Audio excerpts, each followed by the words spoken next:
Hey guys, what the heck is up? Welcome back to my channel and welcome back to the first official true crime video on my channel. I can't believe I'm finally sitting down ready, I think, to film this. If you have been around here for a while, you know that I have been talking about wanting to do a true crime video for months, and before I even talked to you guys about it, talked to my friends about how badly I wanted to do this. And so with this quarantine time, I have sat down and done as much research as I possibly can about some cases that I'm going to be sharing with you guys over the next couple weeks. And if you are obsessed with true crime, you will know what I'm talking about when I say there's those cases that just resonate with you more than normal. I binge crime junkie documentaries, TV shows, all of these things, and there's so many crimes that I've heard, and there's just a few that I will never forget, even the smallest details.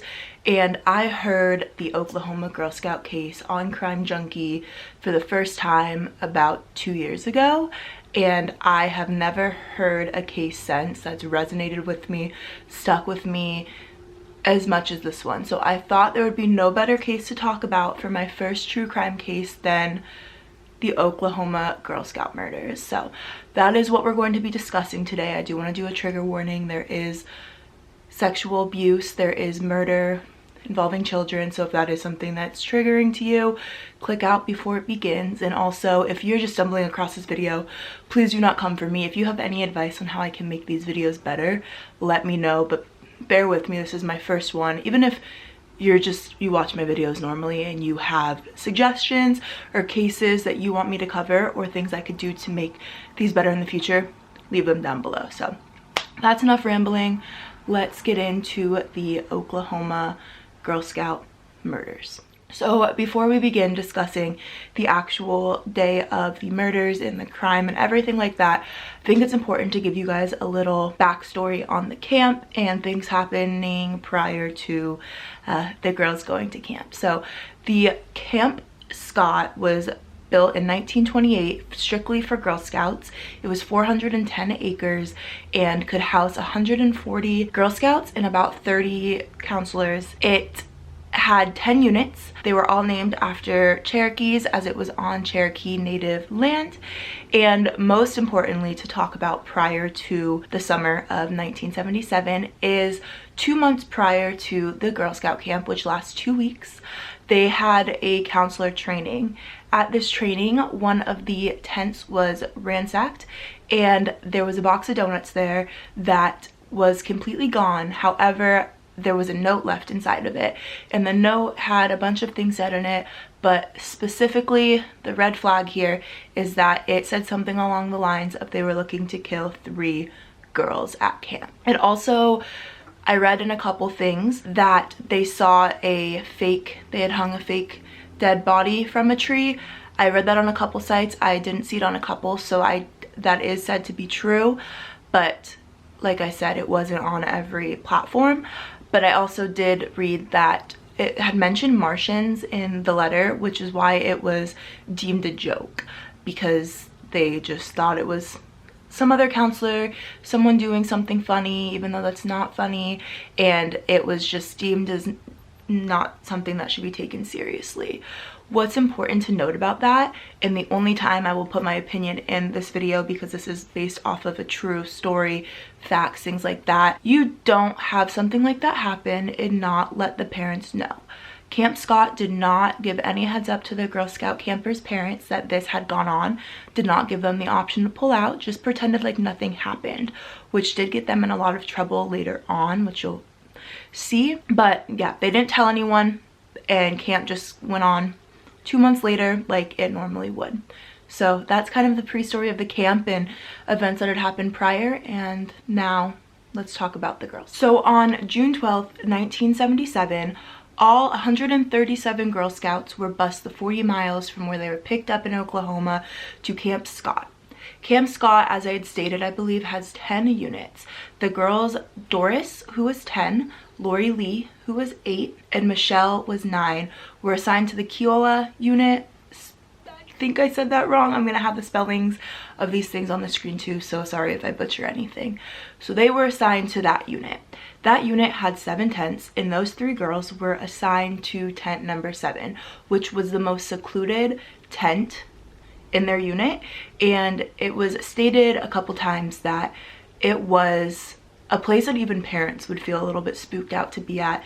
It was just in the forest. The camp counselor's tent could not even see them from there. It was just, if you were a little girl, you would probably be spooked out to stay there, because adults were spooked out to the thought of staying there. An interesting fact was that each tent actually was supposed to have 4 girls in it, including their tent, but there had been a misassignment of the 4th girl who was going to be moving to their tent on the 13th. This girl's name was not disclosed in the reports, but just by complete luck and accident, this girl's life was completely saved because she was not put into the tent that night. Another strange event happened around 7 p.m. when the girls were sent to bed early due to a thunderstorm. So straight from dinner, they had to go into their tents, and in their tents, they just spent time writing notes to their parents about their first day at camp.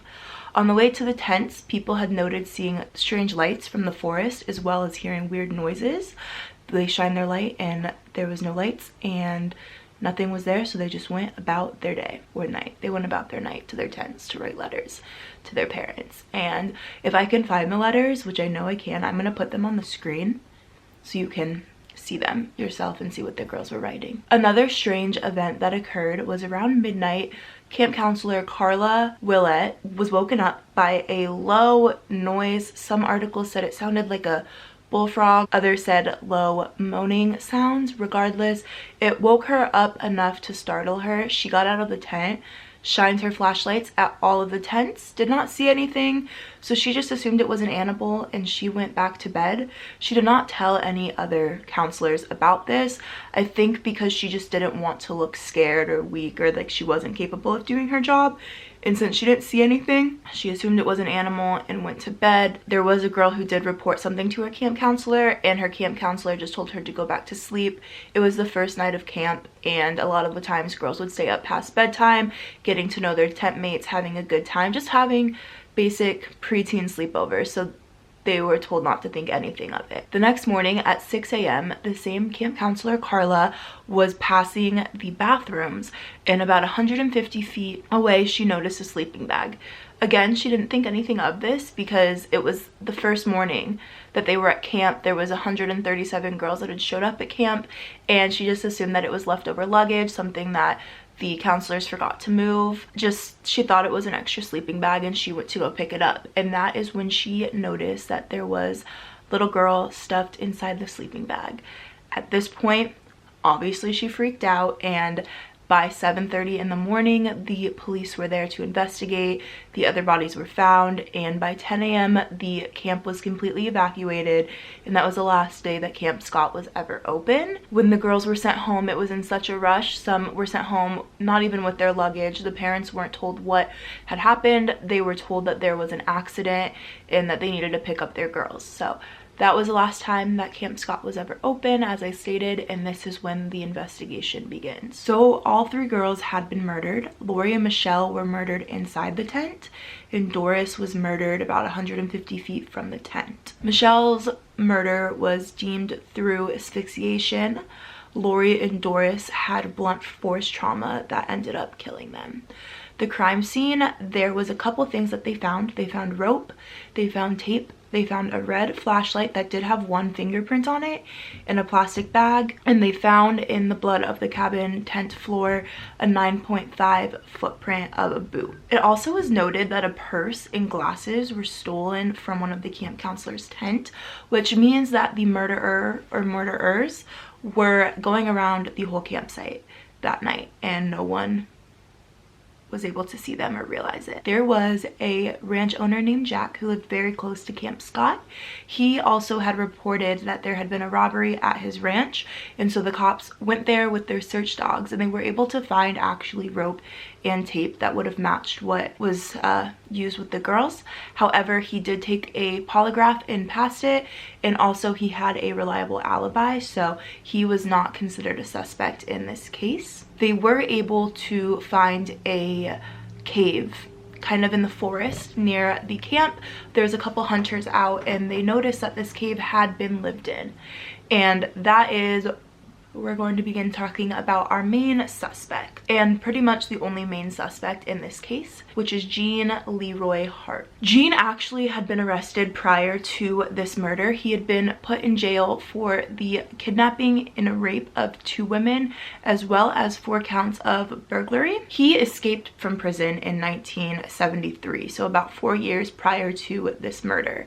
And why I brought him up right now is he relates back to the cave, because inside the cave there was a note, which is going to be on the screen, and there was also rope, tape. They found a newspaper article very similar to one they found inside the red flashlight on the crime scene.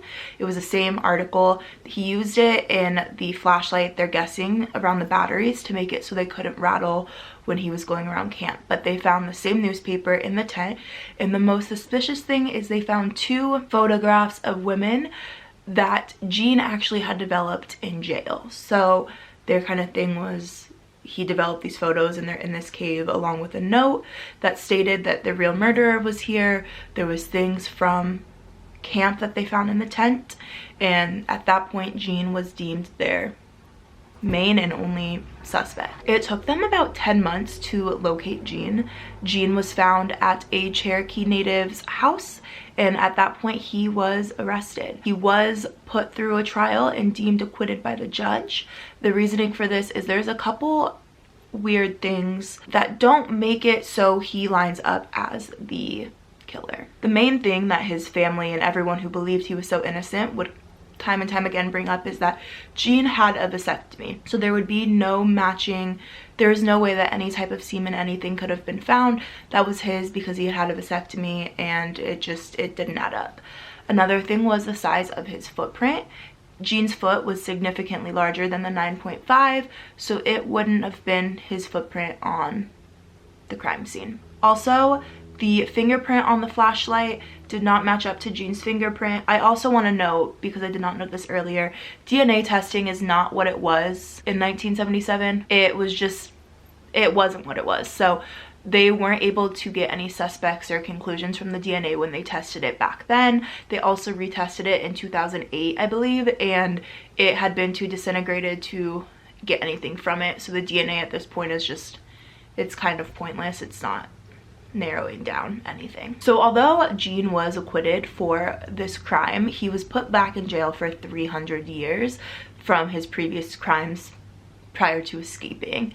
2 months into being in jail, Gene actually had a heart attack and died while working out in the prison gym. But it was noted during his autopsy after death, they saw that his vasectomy was not correct. It was not done in the correct way. It was not an accurate vasectomy, and so that eliminates the family's argument on that end of it not being a possibility for him. So that is where this case ends. It is still open. It is still considered unsolved. They have no lead, main, any suspects at this point, and that is where it is. I'm going to link down below, because this is such a more complicated case than what I could put in a 10-minute video for you guys, but I'm gonna link it down below. It is so educational, and I have never seen a site for a crime this extensive. So if you guys want to check them out and read into like the minor details of this, I highly recommend it. This case to me just is so, it's so sad and it's so unique, and I think I resonate a lot with it because as a little girl I went to Girl Scout camp, and these were things that I would have felt the feelings of these little girls going to camp and your first night in the tents and everything like that. And it is so sad that these little girls, just random girls who went to their first Girl Scout camp, were taken so soon, and that there isn't closure. The parents were able to sue Camp Scott, which that doesn't get your little girl back, but they were able to sue them, and that is where this case is ending. This is where this video is ending. So I hope you guys enjoyed this video. Like I said, don't be too hard on me in the comments. This was my first one. If you guys have any advice, tips, events you want me to look up and talk about, I really want to do more of these. I enjoy learning about this stuff, educating people, spreading the stories of these innocent people, and that is where this is going to end. I don't know how to end these videos because it's just like, it's not as lighthearted as a week of my life. But thank you guys for watching. Don't forget to thumbs up and subscribe, and I will see you guys so soon for another video. Goodbye.